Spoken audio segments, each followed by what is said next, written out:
গ্রাম থেকে বাসুর কি নিয়ে আসলো তাই আজ আপনাদেরকে দেখাবো। আসসালামু আলাইকুম এভরিওয়ান, কেমন আছেন? অজিয়া কিচেন অ্যান্ড ব্লগের পক্ষ থেকে আপনাদেরকে স্বাগতম। নতুন আরেকটা ব্লগ নিয়ে আপনাদের মাঝে চলে আসলাম। এই যে বাসুর গ্রাম থেকে নারকেল নিয়ে আসলো। আমার শ্বশুরবাড়িতে অনেকগুলো নারকেল গাছ, সুপারি গাছ, অনেক গাছ আছে। সুপারি নিয়ে আসলো, তারপরে দুটো মুরগি নিয়ে আসছে, দেশি মুরগি। এগুলো গ্রামের বাড়ি থেকে ইলিশ মাছ নিয়ে আসলো। তারপরে গরুর দুধ আছে, গরু লালন পালন করা হয়, ওখানে গরুর দুধ দেয়। ওইখানে এই যে 1 বোতল গরুর দুধ নিয়ে আসলো। মোটামুটি তাড়াহুড়ো করে চলে এসেছিল, যা হাতের কাছে পেয়েছে তাই নিয়ে এসেছে। শাশুড়ি অসুস্থ, অপারেশন হয়েছে, শাশুড়িকে নিয়ে যেতে এসেছে, এখন মোটামুটি সুস্থ। গ্রামের বাড়ি থেকে যেই মুরগি এনেছিল সেই মুরগি আমি রান্না করতেছিলাম।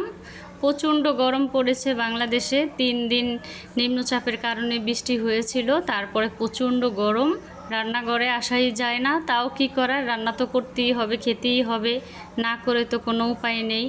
আমি মুরগিটু বসিয়ে দিলাম। আমার ভিডিওটার কোনো অংশ যদি আপনাদের মন ছুঁয়ে যায়, ভালো লাগে, তাহলে আমার চ্যানেলটা সাবস্ক্রাইব করে দিবেন। প্রতিটা মেয়েরই মনে হয় মোটামুটি স্বপ্ন একটা ইউটিউব চ্যানেল খোলার, সেখানে সাবস্ক্রাইব থাকবে, বড় একটা পরিবার নিয়ে সবাইকে নিয়ে একসাথে ভিডিও করবে, মনের দুঃখের কথা শেয়ার করবে, ভাগাভাগি করে নেবে, কমেন্টে এসে মনের ভাব প্রকাশ করবে, আমরাও কমেন্টগুলো পড়ব, এরকম একটা বিষয়।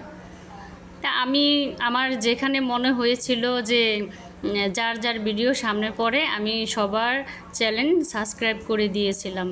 আজকে আমারই 1000-এর বেশি সাবস্ক্রাইব হয়েছে, আলহামদুলিল্লাহ। আমি অনেক খুশি, আমার 1000 পরিবার হয়ে গেল।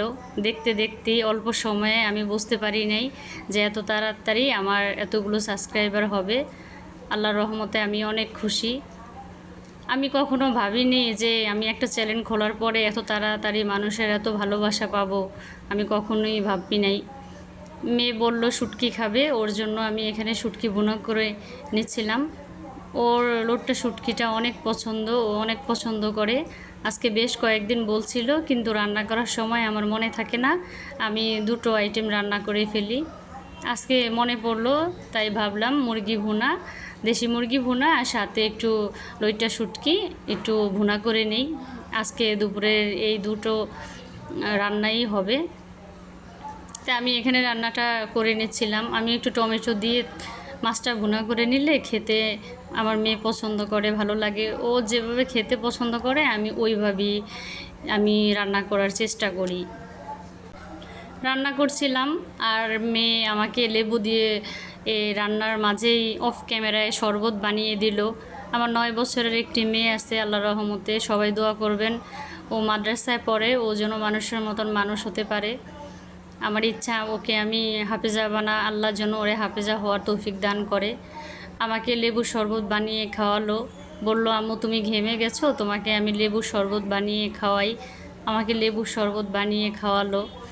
এই কথাটা আমি আমার মাকে ফোনে বলছিলাম, আর আমার আম্মু বলতেছিল তুমি ছেলে চাইছো, ছেলে যদি হতো তাহলে তোমাকে এটা কখনোই করতো না, মেয়ে হয়েছে তাই তোমাকে লেবুর শরবত বানিয়ে খাওয়ালো। এবার তুমি দেখো মেয়েরা কত লক্ষ্মী, মেয়েরা আসলেই অনেক লক্ষ্মী। আমি যদি বলবো এই পৃথিবীতে সবচেয়ে আমার আপনজনকে, আমি বলবো আমার সন্তান, আর কেউ না। প্রতিটা মায়ের কাছেই তার সন্তান আপনজন, প্রিয়, আর কেউ পৃথিবীতে হতে পারে না। 1 নম্বরেই আমি বলবো যে সন্তান। ভাইয়ের ছেলে বলেন আর বোনের ছেলে বলেন, নিজের সন্তানই থাকে। নিজের সন্তান যেরকম অনুভূতি থাকে, মা বলে ডাকে, অন্য কেউ এরকম করবে না। আমি রান্নাঘরে ঘেমে গেছিলাম, তাই আমাকে মাঝে মাঝে পাখায় এনে বাতাস করে, আম্মু তুমি ঘেমে গেছো। আর আমার রান্নাঘরটা রোদ আসে, একদম 11টার পরের থেকে সন্ধ্যা পর্যন্ত রোদ থাকে, প্রচণ্ড রোদ। এজন্য আমি জানালা আটকিয়ে তারপরে আমি রান্না করি, রোদের তাপ অনেক। আর যতক্ষণ রান্না করি ততক্ষণ শরীর থেকে ঘাম পড়তে থাকে, এরকম একটা অবস্থা। আমাদের সব গৃহিণীদেরই মনে হয় যে আসলে এরকমই অবস্থা হয়। সবাই আমরা কষ্ট করে আসলে রান্না করি, রান্না করাটা আসলে অনেক কষ্টের, অনেক সময়ের ব্যাপার। কাটাকাটি করে নিলে তখন সময়টা একটু কম লাগে, 2টো চুলো থাকলে তখন আবার সময়টা একটু তাও কম মনে হয়। কিন্তু যতটুক পরিমাণ সময় লাগার ততটুক তো এমনিতেই লাগে। এই তো রান্নাটা প্রায় শেষ পর্যায়ে চলে এসেছে। এখন আমি সালাদ করে নিলাম। দুপুরে হাজব্যান্ড বাসায় আসলো, গোসল করলো, আমি খাবারটা রেডি করে নিলাম। 3 জন একসাথে আমরা খাবারটা রেডি করে নিলাম। আজকে হাজব্যান্ড ভাত প্লেটে নিয়েছিল, তাই বেশি বেশি নিয়েছে। এখান থেকে ভাত অনেকটা তুলে রাখা হয়েছে। হাজব্যান্ড বলল খিদা পেয়েছে, তাড়াতাড়ি খাবার দাও। তাই খাবার দাওয়া শেষ করে তারপরে মিমিকে একটু গোসল করাতে চলে আসলাম। প্রচণ্ড যেহেতু গরম পড়েছে, ওকে একটু গোসল করিয়ে দিই, ওরও তো গরম লাগে। তাই আমি শ্যাম্পু দিয়ে ডলে ডলে ওকে গোসল করিয়ে দিলাম। গোসলটা করানোর পরে ও অনেক সময় ঘুমিয়েছিল। ঠান্ডা পানি দিয়ে ওকে আমি গোসল করিয়ে দিলাম। যখন একটু ঠান্ডা থাকে তখন গরম পানি নেই, কিন্তু আজকে যেহেতু আবহাওয়াটা একটু বেশি গরম, এজন্য আমি আর গরম পানি নিলাম না, আমি ঠান্ডা পানি দিয়ে তারপরে গোসল করিয়ে দিলাম। ঠান্ডা বলতে কলের নর্মাল পানি, যেহেতু ছাদে রোদ আছে, ট্যাঙ্কির পানি গরম হয়, এজন্য আমি নর্মাল পানিটাই নিয়ে নিলাম, নিয়ে ওকে গোসল করিয়ে দিলাম। গোসল করানোর পরে ওর অনেকটাই ভালো লেগেছিল। আমাদের যেরকম শান্তি লাগে ওদেরও এরকম শান্তি লাগে। তো এই যে আমি ভালো করে ডলে ডলে কষলিয়ে ওকে আমি গোসল করিয়ে দিলাম। যারা বিড়াল পালে তারা তো জানে যে পার্সিয়ান ক্যাটগুলোর কানে পানি যাওয়া যাবে না, পানি গেলে কান পেকে যাবে। তারপরে যে একটা অনলাইনে একটা পার্সেল আসলো আমার, ওকে গোসল করিয়ে পার্সেলটাকে ভাবলাম আনবক্সিং করি। আমি তাইবা কালেকশন থেকে একটা ড্রেস অর্ডার করলাম, ভাবলাম ড্রেসটা আপনাদের মাঝে শেয়ার করি, আনবক্সিং করি। তো এই ড্রেসটা আমার অনেক পছন্দ হয়েছে। যে গরম পড়েছে, সুতি আরামদায়ক, এজন্য আমি এই ড্রেসটা অর্ডার করলাম। আমার একা একা কেনাকাটা করার অভ্যাস নেই, হয়তো মা অথবা ভাবি অথবা বড় বোন ছোট বোন ওদেরকে নিয়ে যাওয়া হয়। একা একা কখনো আমি কেনাকাটা করতে যাই না।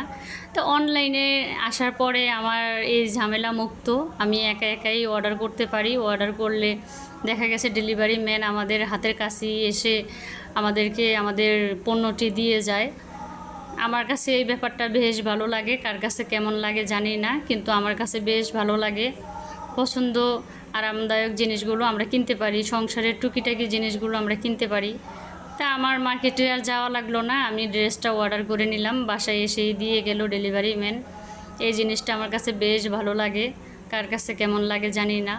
আমার ভিডিওটা ভালো লাগলে আমার চ্যানেলটা সাবস্ক্রাইব করে দিবেন, লাইক দিবেন, পাশে থাকবেন। বিকেল হয়ে গেল, ভাবলাম একটু এখানে মেয়ের জন্য একটু চিকেন বল করে নেই, তো সেটারই প্রস্তুতি চলছে। আমি এখানে তাড়াতাড়ি করে একটু নাস্তা বানিয়ে নিলাম, পাখির ঘরে প্রচণ্ড গরম, থাকা যায় না। আমি এখানে যা যা দেওয়া লাগে দিয়ে আমি এখানে চিকেন বলগুলো বানিয়ে নিলাম। আমার মেয়ের এই চিকেন বলটা অনেক পছন্দ, ও অনেক পছন্দ করে চিকেন বলটা, এজন্য ওর জন্য আমি বানিয়ে রাখি, ফ্রিজে ফ্রোজেন করে রাখি। যখন খুশি তখন ওকে আমি ভেজে দিতে পারি, ও তখন খায়, টিফিনেও দিতে পারি।